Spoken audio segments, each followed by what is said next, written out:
Hey everybody, thanks for tuning in to another episode of the Comic Sand Podcast. I'm your host, Dylan Jumps, and today we're going to talk about issue number 4 of the X-Men series that's currently ongoing.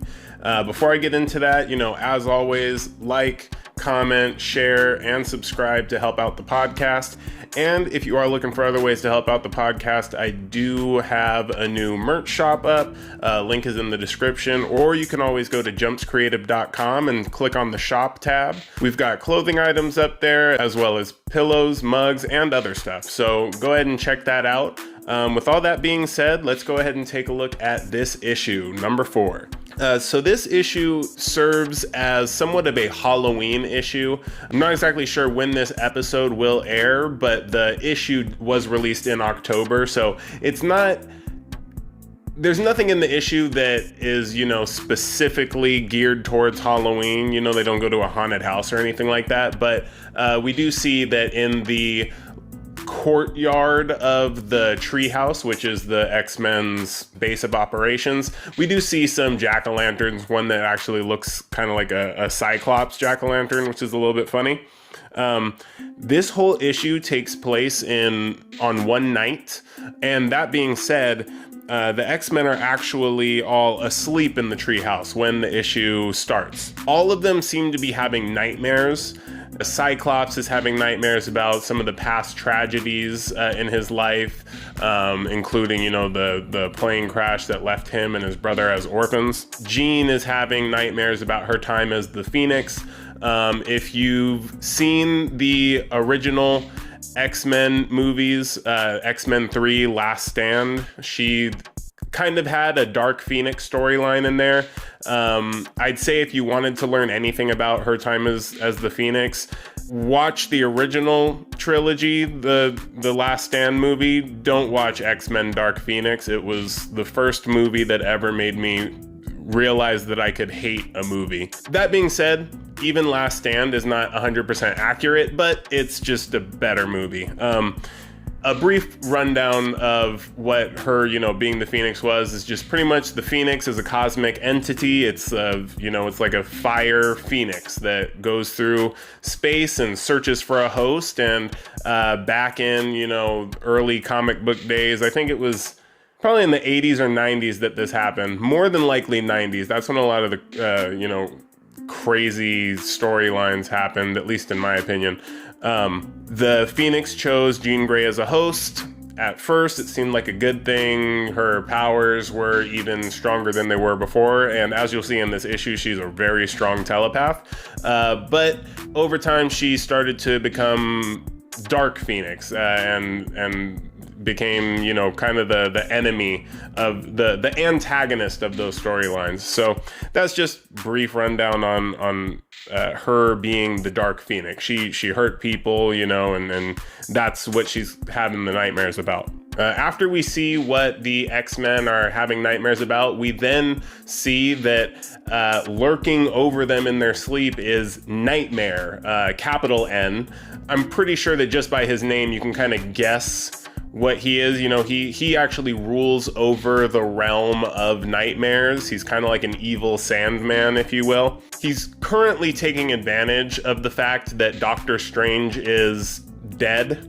Currently, comic book characters die and come back to life. Currently, there's a limited series, The Death of Doctor Strange. I haven't read it yet. Probably will read it at some point. If you're interested in learning more about that, comment, and maybe I'll do some episodes about that storyline. And when I say that he's taking advantage of the fact that Doctor Strange is dead, normally when Nightmare comes into our plane of existence and is, causing havoc, Doctor Strange would be the one to tell him, hey, get out of here. And I mean, that's an oversimplified way of putting it, but pretty much they would battle and Doctor Strange would win. And so since Doctor Strange is dead, Nightmare's like, hey, I'm gonna go check out the Earth and see what everybody's nightmares are about and probably make them worse. He's not a very pleasant character. He's not a good guy. It does seem that his close proximity to the X-Men are making their nightmares particularly horrific, as you can see here. He then passes by Wolverine's room, and she's having nightmare about her time in the vault, or more specifically, her not being able to remember her time in the vault. And for those of you thinking like, wait, did I miss something? What's the vault? I will explain. So in the previous X-Men series that just preceded this one, I noticed, I think I'm doing my hands the wrong way because of the way the cameras are set up, but her and Synch, who is also on this team of X-Men, along with Darwin, whose power is kind of to, he evolves to whatever the situation needs. So if he needs to see something very far away, his eyes will become like telescopes. So that's Darwin. So the three of them were sent on a mission into the vault. There's these people called the Children of the Vault, and their time moves differently in the vault. And when they were in the vault, they were cut off from, Professor X's Cerebro. And so I've explained in past videos how Cerebro backs up the consciousnesses of all of the mutants across the world. And so when they die, the 5 mutants that work together in tandem to create new bodies for mutants, they do that, and then Professor X, he downloads the consciousness of the deceased mutant from the last backup. So while they were in the vault, they couldn't be backed up, and if they died in the vault, that meant that their memories were going to be, in the consciousness that got re-uploaded into their resurrected body, or however you want to put it. They were only going to have memories up to when they were going into the vault. So a lot of time passed. Time passes differently in the vault. I can't remember all of the details of their mission. I know that it was kind of like a reconnaissance type thing. And as far as I remember, I know that Synch survived and Wolverine died while in the vault. So she doesn't remember what happened. And in the issue, they do mention that it is as easy as Wolverine asking, Jean Grey to catch her up by filling her in with Synch's memories. But she's conflicted about that because she's not sure. She wants to remember what happened in the vault. And so she's just having nightmares of confliction about her feelings about that time. And so, and whether or not she wants to remember it. Something I skipped over was that Synch and Wolverine did develop a romantic relationship while in the vault, and Synch remembers it because, like I said, he survived and made it out of the vault, is also conflicted about sharing those memories with her and doesn't really want to bring it up because it took, like I said, time moved differently in there, and it took a lot of time for them to develop that romantic relationship. I mean, if you know anything about Wolverine and how kind of closed off he is, Logan Wolverine, not to get confused with the Wolverine I've been talking about, Laura. But Laura is just a female clone of him and has a lot of those same flaws and hangups.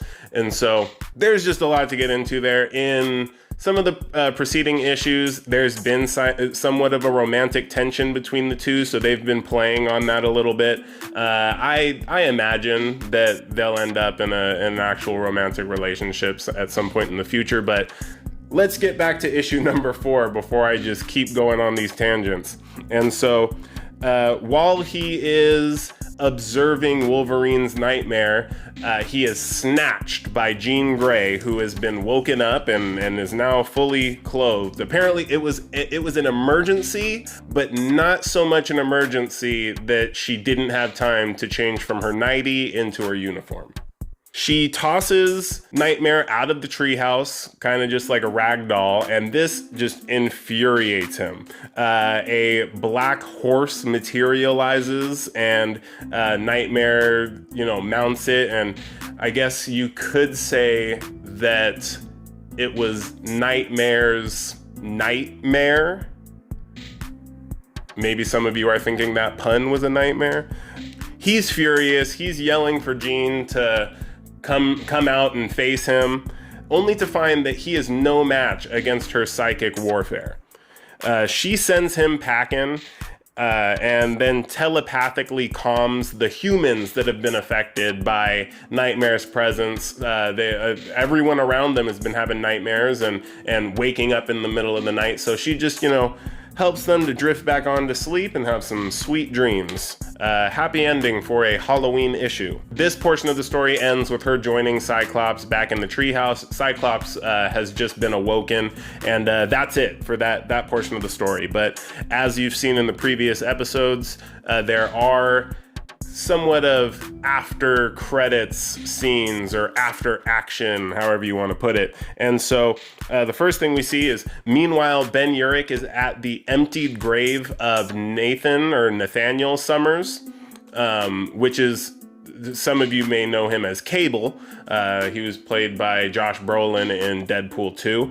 Just a little fun fact that Cable is actually the son of Cyclops and Jean Grey. That's, Nathan Summers and Scott Summers is Cyclops. And he was sent to the future so that he would be safe and a lot of stuff. That's also, there's more backstory to that. But Ben Urich is at his emptied grave with the gravekeeper. Pretty much at this point, he's just investigating for whatever piece he's still planning on writing about the mutants, involving resurrection.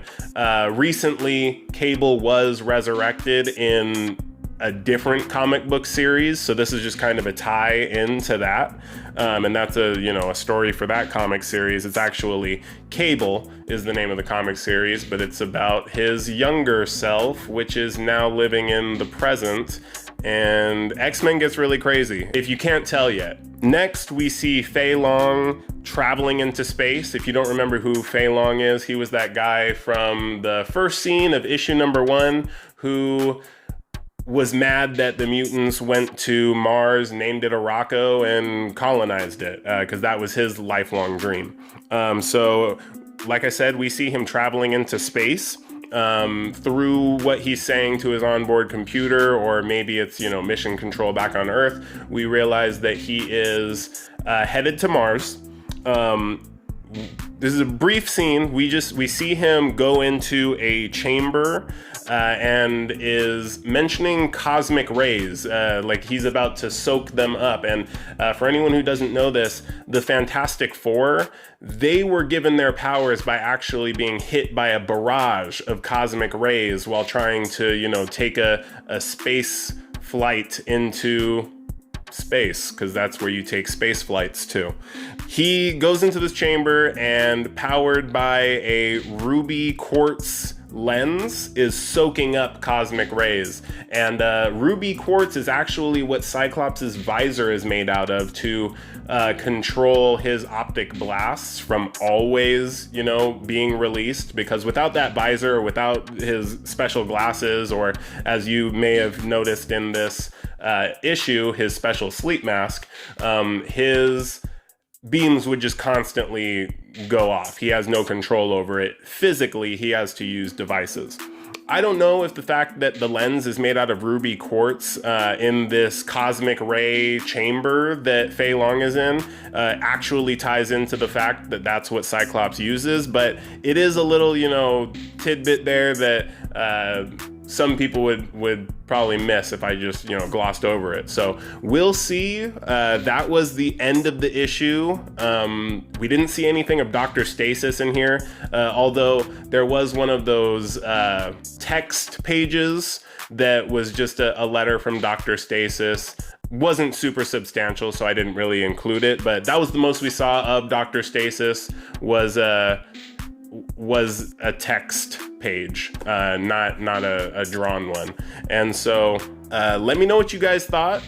This was the first issue so far that didn't tie into the overarching storyline that has to do with, Cordyceps Jones and different creatures coming to Earth to, destroy humankind and stuff like that. So it was a little bit of a break from that, but I'm assuming in this next issue, we'll see the team get split up into two, and one of them will go to Game World to investigate the whole Cordyceps Jones situation. And then obviously, whenever a team is split into two, the other team is going to go through some stuff that, we didn't expect. So I'm excited for the next issue.